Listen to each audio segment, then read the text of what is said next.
Good morning. Good morning to you. I haven't sang to you in a while. It is cold. It's -2 degrees. And I have this jacket, but I forgot my big jacket that I wear over this, actually. I forgot it at Walgreens, so I have to stop there anyway.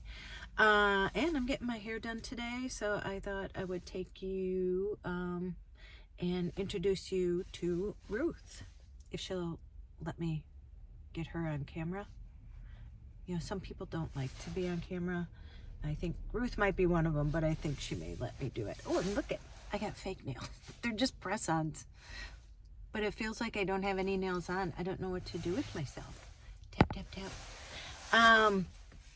So today, I wanted to talk about life after van life. And people have asked if I miss van life, and you know.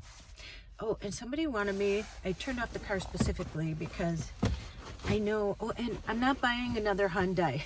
So many people are like, do not buy another Hyundai. That is not the plan. I was only considering, I was at the Hyundai dealership because it was the only way I could think of if they would give me money for a trade-in. But they sell things other than Hyundais there. They were selling Kias, which I don't want a Kia. And they were overpriced anyway. And I think I told you they would only give me $600 for a trade-in. And other people said, you know what, don't tell them about it and just trade it in. And that's what their mechanics are for. I know they screwed me over, but I don't know, I just can't. I thought about it, but I can't. I don't know, I just can't do it. So,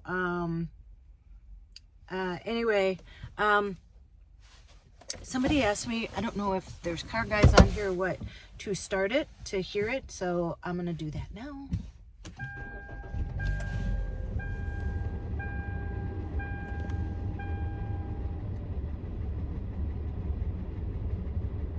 Can you hear that clicking?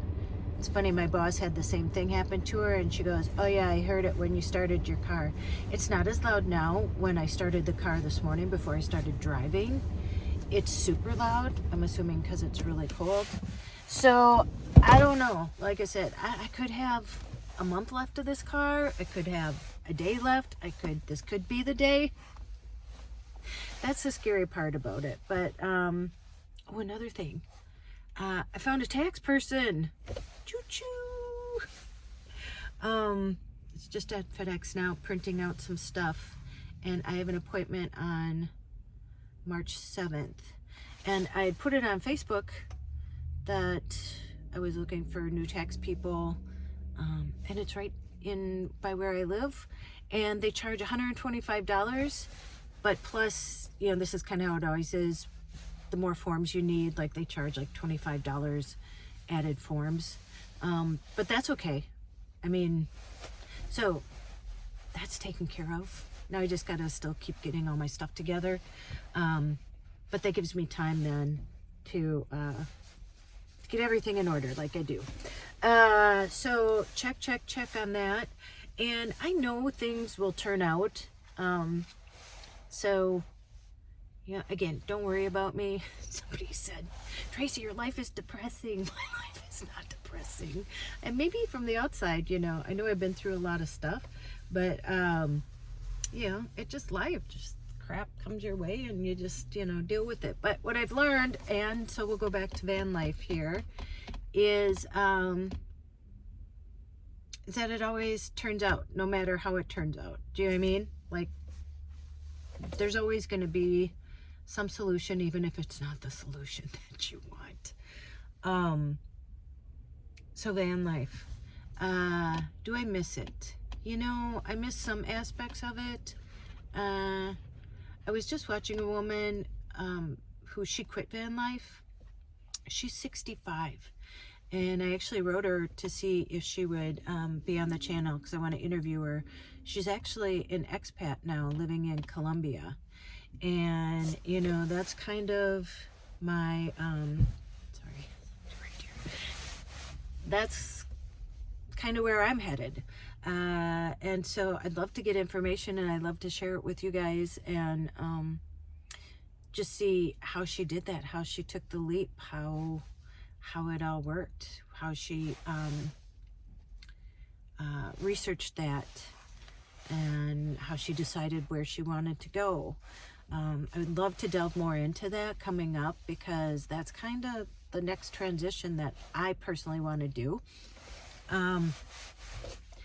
But van life, I can tell you, because I've been thinking about it, yes, there are aspects definitely that I miss of van life. And I'm going to be honest, I look back and I had a lot of guts. Like, even I think, wow, you did that, Tracey. But at the time, you have to remember, I felt, I was more afraid not to go than I was to go. And if you've been around, you know my story. And, you know, I've had a lot of people pass away in my family, very young age. Nobody's kind of made it past 61, and I'll be 60 in October. And so I couldn't wait till retirement to do things I wanted to do and take leaps of faith. And so so that's what made me not afraid. I was not afraid driving out of that driveway that morning that I first drove out, and I didn't know where I was staying. Didn't know. I look back now and I'm like, oh my, Tracey, how naive. But you know, they say naivete is bliss. Well, wasn't so much bliss. I don't know if you remember. I remember so vividly, like I could feel like I was there again when I was driving to Phoenix. Because listen, I drove like down straight through Oklahoma, and then I went over, and there were a lot of people like, why are you going that way? Oh my gosh. Because I did not want to drive through the mountains or through snow. It was already like November, I think, and I was going to Phoenix to drive NASCAR at the NASCAR track in Phoenix.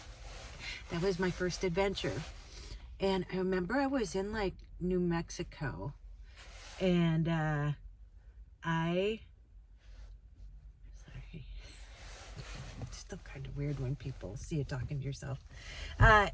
And I'd stopped at a gas station, and it was by like this very busy road, and I was kind of afraid to like drive that way. So I stopped for the night, and I remember some guy, I think it was the first time I took a shower, and then a truck driver lady gave me like her points to take a shower. And then the next morning, I was up early. It was like 5 o'clock in the morning, and I went in, and the guy gave me a free coffee. And I remember being on camera, and I started crying. And I was just getting the hang of YouTube also back then.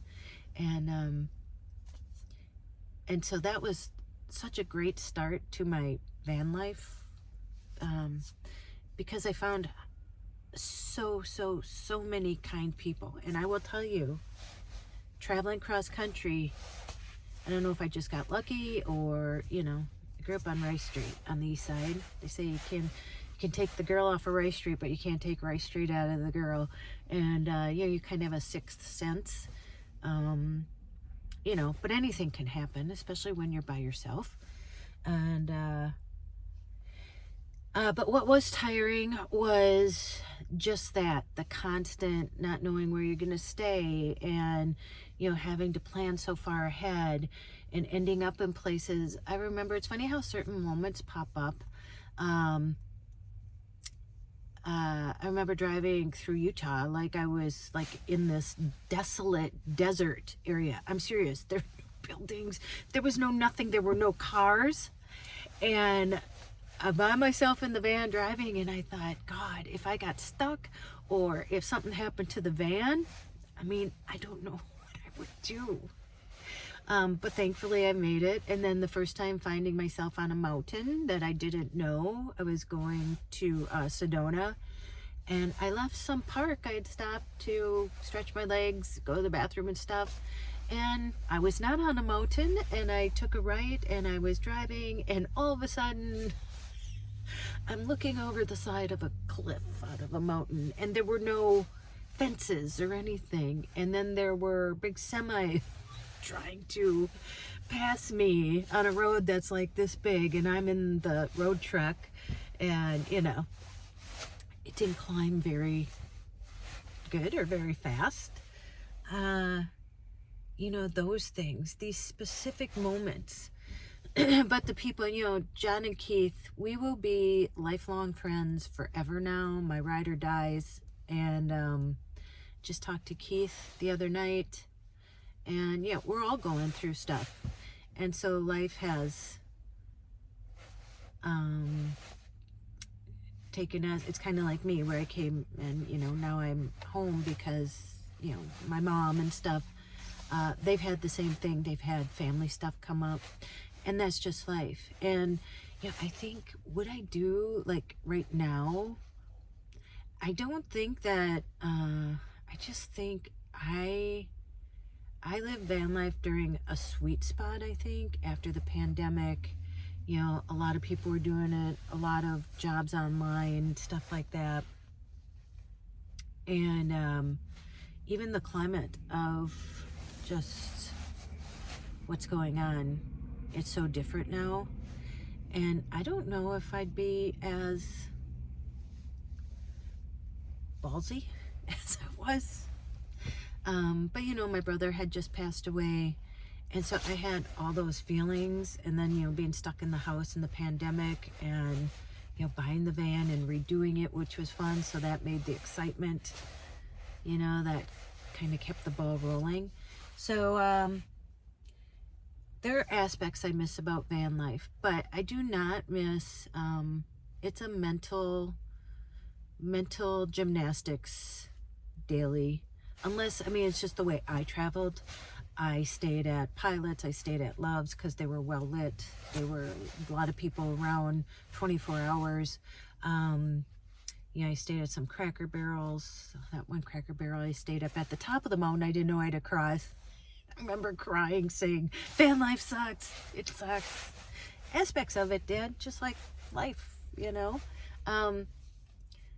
I'm so happy I did it. I can tell you, it has made me even more confident in my abilities to do things. And I think that's why now these challenges that I'm facing, I face challenges every day in van life. And I don't mean like, they were mostly small micro challenges, or sometimes big, like with the van wasn't running or something like that.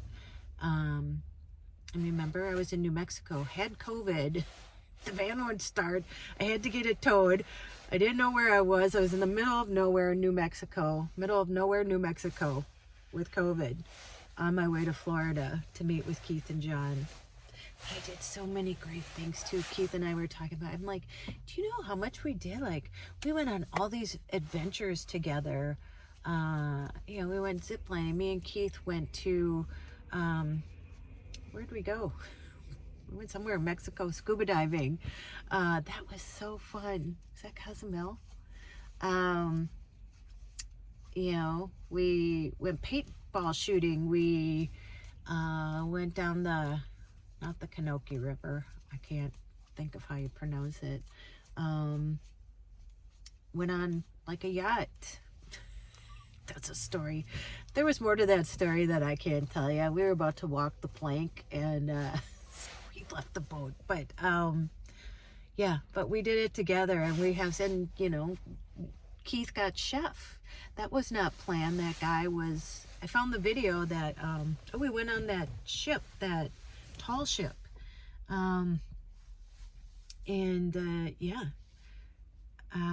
So I got in a fight with the lady Billy who owned, remember I went to the police. So much, so many memories, so many great things. And you live in the moment when you're in van life. You truly do, because you can't really look past, other than like looking for a place to sleep that night. There were sketchy times. I found myself almost at dark in little towns with just a dollar store and a gas station, and thinking, I don't know where I'm gonna go tonight. I remember that one guy squeezed me in and made an exception, because I'm like, I don't know where to stay, and I was afraid to stay anywhere in the town. It was really small. I got lost in the backwoods of Louisiana. That was the first and only time I said, Tracy, what made you think you could do this by yourself? And I ended up finding a casino and staying in the parking lot there. So so it's prepared me for, you know, even more for, even after what I've been through before van life, that, you know, things happen and it works out either whether the way you want it to or not. You always have to go through it. The only way to it is through it. That was my motto. Remember, crossing the bridge, because I'm afraid of bridges. The only way to it is through it, like crossing mountains. So yeah. So do I miss van life? I miss aspects of van life. Is it really hard? Yeah, it was hard. Even I lived in a road truck. You know, I had all the comforts. I had a stove I could cook in. I had a bathroom. I had a shower if I needed it in there. You know, I had a heater. I had a full thermostat. I had everything. I had a refrigerator. I can't imagine, especially in cold like this. And, you know, things are getting worse. Rent's going up. Food's going up. And we're making less. So, anyway, yeah, I miss some aspects of van life. It gave me so much, like more than I could have ever even envisioned. But that's like something behind me now. And now, so my plan is at some point to become an expat. Don't know where, don't know when, but at some point. So, all right, well, I'm going to do some running, but I'm going to bring you to get my hair. I was just looking at how long it's gotten. It was like a week. All right, I got some running to do, so I'll catch you and we'll see if Ruth will be on camera with me. Okay.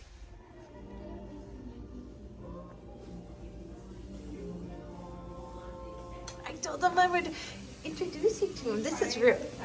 And look at how cute I look like a peacock or something. Okay, I just say that every time you do my hair, everybody says how great it looks. And, you know, remember when I went to Walmart when I was traveling? Yep. And I cut my own bangs again, but but I have professional scissors. Bruce isn't saying anything. Okay. I'm not talking. Not talking, okay. Good. Okay, my hair's done. She didn't do anything. I mean, like, she just blow dried it. So, yeah, it always feels good to get your hair done. And then it's always nice to see Ruth.